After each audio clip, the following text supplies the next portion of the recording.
Just to be perfectly honest, we have all lied. So I don't know why we think this is such a dramatic thing when children do it, because we all do it. And there are some lies that are obviously more disastrous than others, but lying is part of our defense mechanism. So when my child lies to me, the first thing I want to recognize is, what are they feeling they need to defend? What is it they're defending? Are they defending something because they're afraid? Are they defending because they don't want to deal with a consequence?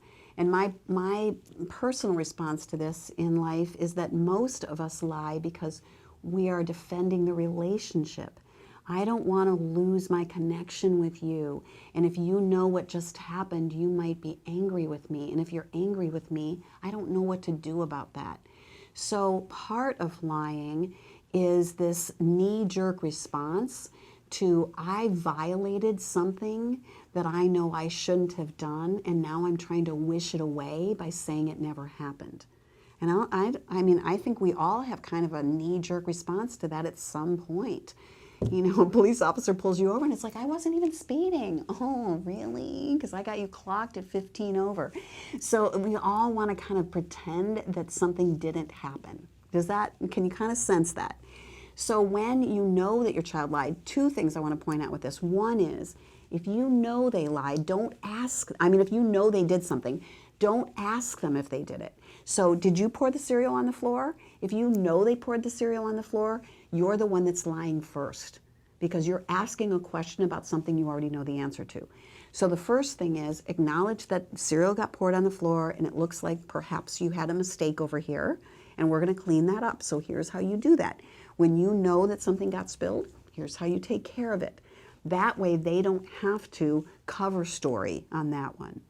If it's something that you really don't know, let's say that your child comes home and they tell you some big fabricated story about something that happened at school, and then you find out that didn't happen at all, you can say to them, and I actually had one parent who said to her child, wow, you have such a story going on in your head, and you know how to tell that story in such a beautiful way. And that's great for when you're on the stage. But when you're talking to another person, it's important that you leave the story and you go with what you really experienced so that they can help you with that story. So sometimes children don't know that when they tell us what really happened, we'll be there to help them solve it instead of blame them for it. But again, then we as adults have the responsibility to be there as helpers and not judgers. Because if our history has been, as soon as you tell me the truth, you're in trouble, then they're going to try to stay out of trouble. And when we use that whole thing, if you lie, it just makes it worse.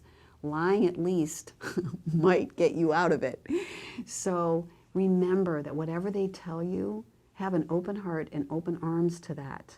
Because everything they tell you, they're really saying, help me through this. Help me find a better way. So if you can have acceptance to those mistakes that they make, they will go from their childhood to their teenage years to their adulthood and be able to come to you and say, here's what's going on, and I could really use your help.